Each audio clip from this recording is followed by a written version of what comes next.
intinya begitu. Karena setelah sudah mendapatkan izin dari Kementerian Hukum dan HAM, kita melaju kepada yang namanya rapat kerja nasional karena menyiapkan agenda-agenda dan program-program serta mengesahkan susunan kepengurusan dari tingkat nasional. Kapan dan di mana Pak Rakernasnya? Insya Allah yang sudah jelas adalah di Hotel Balairung, Matraman, Jakarta Timur. Insya Allah waktunya ini di akhir-akhir Desember inilah.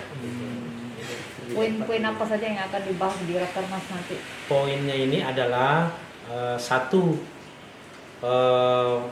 pengesahan pengurus tingkat nasional dan jajarannya serta meng-SK-kan seluruh jajaran dari tingkat Dewan Pengawas sampai departemen-departemen. Kalau DPD sih pada intinya provinsi sudah lengkap semua. Mungkin ada provinsi baru sih ya. Jadi 34 provinsi sudah lengkap. Artinya di situ memang nanti sekaligus pelantikan pengurus tingkat nasional dan disaksikan oleh seluruh Dewan Pimpinan Daerah Nusantara Pengusaha Indonesia untuk seluruh Indonesia dari Sabang sampai Merauke. Setelah pelantikan atau Rakernas tersebut, apa kira-kira program yang waktu dekat yang akan dilaksanakan? Program yang utama adalah karena kita ini adalah wadahnya organisasi ini, wadah pengusaha dari Sabang sampai Merauke, itu adalah dari berbagai sektor ya. Sektor dari perkebunan, sektor dari pertanian, sektor dari pertambangan, sektor dari perikanan, dan sektor perdagangan serta sektor-sektor jasa.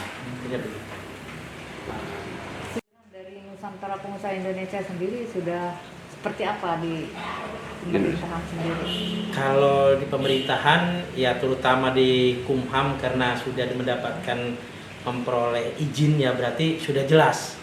Artinya Nusantara Pengusaha Indonesia adalah diakui kan gitu. Itu sama pemerintah intinya kan begitu. Karena apa? Karena tujuan Nusantara Pengusaha Indonesia ini adalah satu, rumah besarnya para pengusaha untuk keluh kesahnya ataupun tukar pikirannya para pengusaha di bidang masalah usaha kan begitu.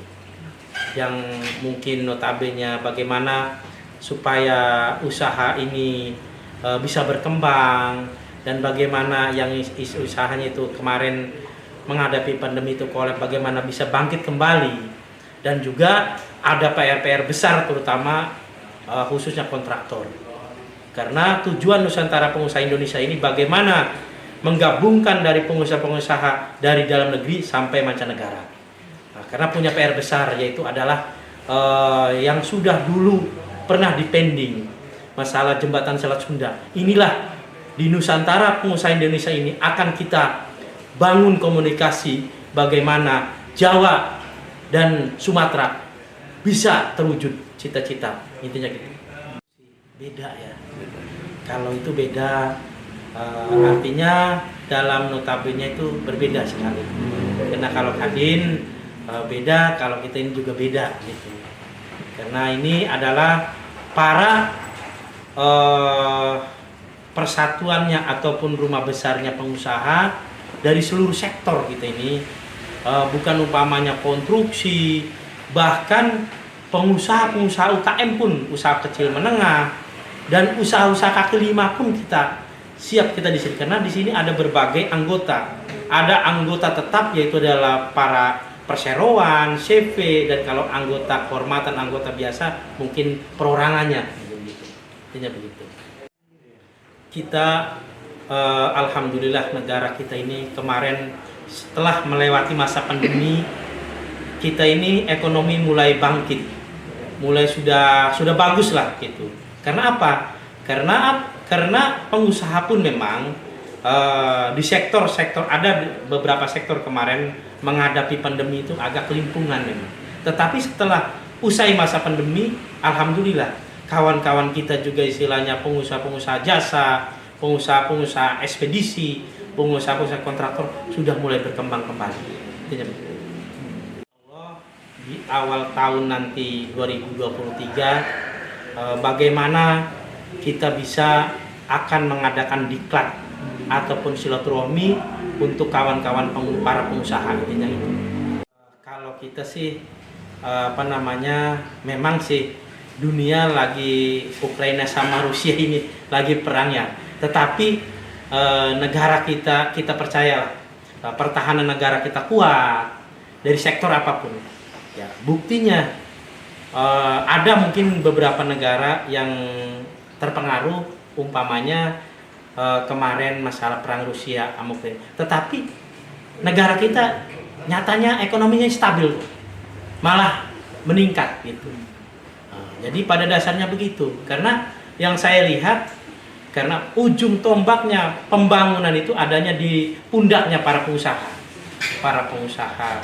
Jadi intinya kita doakan terutama para pengusaha jangan sampai supaya perang Ukraina sama Rusia ini supaya usai kan. Intinya begitu, karena takutnya juga mengaruh kepada ekonomi kan begitu ya, takutnya berdampak. Tapi mudah-mudahan izin Allah, izin Tuhan Yang Maha Esa, kita tidak akan terpengaruh dengan apa yang terjadi di dunia kan begitu. Harapan kita pengusaha kuat, Indonesia adil makmur. Itu termasuk tema juga ya Pak untuk betul. Karena tujuannya Nusantara Pengusaha Indonesia ini adalah pengusaha kuat, Indonesia adil dan makmur.